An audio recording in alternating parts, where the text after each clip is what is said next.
Terima kasih Anda masih bersama kami pemirsa dalam program Menu Jabar. Kita masih berbincang bersama Ketua Komisi D DPRD Kota Bandung, Bapak Haji Iman Lestariono SSI ataupun juga Kang Iman. Tadi sudah dibahas bahwa solusi yang diberikan terutama dalam permasalahan yang cukup viral di Kota Bandung itu adalah terkait SMPN 60 lalu juga SDN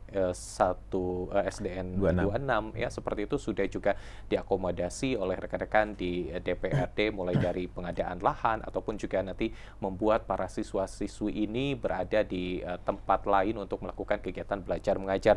Lalu juga soal tenaga pendidik yang tampaknya tahun depan ini sangat dibutuhkan dan bergantung terhadap payung hukum nanti seperti apa, terutama terkait tenaga honorer, apakah akan diangkat kembali tenaga honorer ataupun juga tanda kutip tadi outsourcing seperti itu ya Kang Iman. Tapi soal juga tenaga pendidik ini yang biasanya banyak dikeluhkan ataupun juga yang paling banyak diharapkan dan cukup menjadi PR panjang soal kesejahteraan. Nah, ini seperti apa melihat kesejahteraan guru di Kota Bandung ini?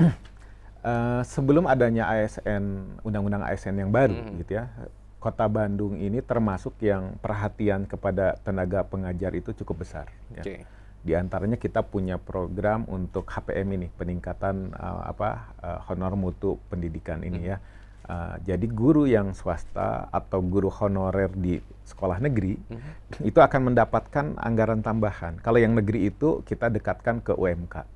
Nah, kalau yang swasta, berapa kemampuan mereka untuk membayar? Misalkan dari yayasannya ngasih 2 juta. Nah, kita tambahkan. Itu zaman Allahu Yarham Mang Odet wali kota sebelumnya gitu. Nah, sekarang kita dibenturkan dengan beberapa regulasi yang tidak boleh kita tabrak gitu ya.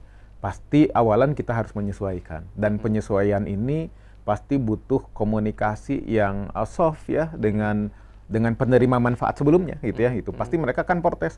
Kenapa jadi begini ya? Kenapa? Ya mudah-mudahan tetap bisa kita pertahankan gitu ya. Tapi potensi untuk hilang juga sangat mungkin gitu ya kalau kita letter luck hitam putih memahami regulasi ini kan gitu. Makanya kita sedang mencari, pertama sebelumnya kan ada semacam kesempatan bahwa regulasi ini bisa diberlakukan nanti tuh tahun sekian. Tapi persoalan udah mundur terus nih gitu. Baik. Tapi soal anggarannya sendiri mencukupi, tetapi regulasi ini yang menjadi permasalahan tersendiri ya. Ya, benar banget. Apalagi rekan-rekan DPRD memang tidak terlalu banyak kewenangan karena ini banyaknya di pusat seperti itu. Ya. Jadi kalau anggaran Kota Bandung insya Allah untuk mensejahterakan para tenaga pengajar ini cukup ya gitu. Tinggal regulasinya, dan kita nggak mungkin meneruskan program yang baik kalau regulasinya tidak ada keberpihakan kan gitu ya. Nah, ya siap-siap aja nih gitu. Kita nerima demo gitu kan gitu. Kalau saya sih sederhana aja, demonya ke atas aja deh gitu kan gitu ya gitu ya.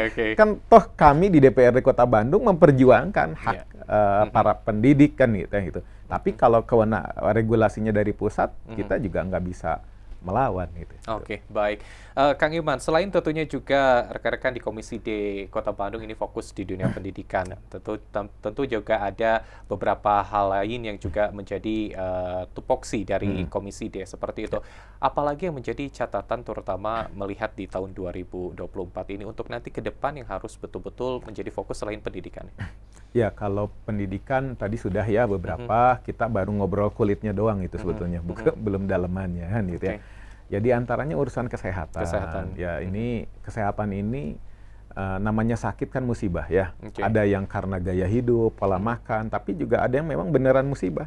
Seorang anak tiba-tiba jatuh atau main di taman dicocok kurengit, kan masalahnya nyamuknya nyamuk Aedes aegypti. Tidak semua bisa bayar biaya rumah sakitnya kan itu. Nah, kita juga alhamdulillah punya program yang disebut dengan UHC ya itu untuk kesehatan gratis warga Kota Bandung. Nah, kemudian kita juga dihadapkan pada isu stunting. Ya, alhamdulillah Pak Prabowo juga punya program awalnya makan siang gratis ya, kemudian makan bergizi ya. Mudah-mudahan juga bisa selaras lah ya dengan pemerintah Kota Bandung yang saat ini yang mendorong program itu, karena nggak bisa semua juga dibiayai oleh kota gitu ya, APBD. Nah, itu stunting, kemudian juga urusan rumah tidak layak huni ya, yang sudah punya rumah tapi rumahnya nggak layak, apalagi ada lagi yang nggak punya rumah kan itu, yang nggak punya rumah, terutama para rumah tangga muda ya, yang milenial, mereka generasi milenial sudah bekerja tapi cari rumah penghasilannya belum memadai ya. Yang paling krusial urusan ekonomi dan sampah ya. Jadi ekonomi ini kita pernah anjlok awalnya sebelum COVID di atas 7%, kemudian COVID defisit ya minus, sekarang kita belum beranjak dari 5% ya. Ini apa terkait dengan terutama juga pengangguran terbuka ya. Pengangguran terbuka kita masih di angka 8,5%. Jadi ini di atas rata-rata provinsi dan pusat Kota Bandung ini ya itu. Jadi sampah siap-siap Kota Bandung menjadi lautan sampah dan ini harus segera diantisipasi. Oke, baik, itu dia beberapa fokus kerja ataupun juga tentunya perhatian yang akan terus didorong oleh rekan-rekan DPRD Kota Bandung, terutama di Komisi D. Kang Iman, sebetulnya saya ingin berbincang cukup panjang, tetapi karena memang keterbatasan waktu nih Kang Iman. Nah, ini melihat tentunya di 2024 harapan ke depan di tahun 2025 tentunya juga berada di tangan rekan-rekan DPRD sebagai wakil dari masyarakat. Apa yang ingin Anda sampaikan kepada masyarakat, terutama juga selama 2024 ini terkait kinerja rekan-rekan di legislatif? Ya, yang pertama kita sebagai wakil rakyat kami ya tidak bisa memotret semua persoalan Kota Bandung. Jadi warga Kota Bandung yang merasa haknya atau apapun dia tidak terfasilitasi, ya jangan sungkan untuk datang ke DPRD sebagai rumah rakyat menyampaikan. Dan juga kita DPRD dengan pemerintah, dengan wali kota itu sama-sama pemerintah gitu kan, bukan eksekutif itu wali kotanya saja. Nah, kita berharap masyarakat juga memberikan doa terbaik untuk kami karena amanah yang kami pikul ini bukan amanah yang ringan ya. Insya Allah kita juga akan terus gercep menerima dan memperjuangkan aspirasi masyarakat. Evaluasi tahun 2024 kita punya banyak PR. Banyak yang sudah kami lakukan, tapi ternyata juga masih banyak PR ke depan. Ya. Mudah-mudahan 2025 lebih baik.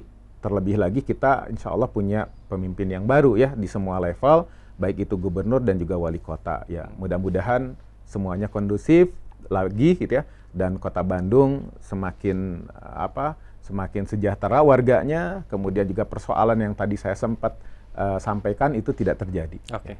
Baik, Ketua Komisi D DPRD Kota Bandung, Bapak Haji Iman Lestariono SSI. Kang Iman, hatur nuhun atas waktunya dan sekali lagi terus semangat dalam tentunya menyuarakan aspirasi dari masyarakat. Sehat selalu Kang Iman. Sehat, Kang Ivan juga.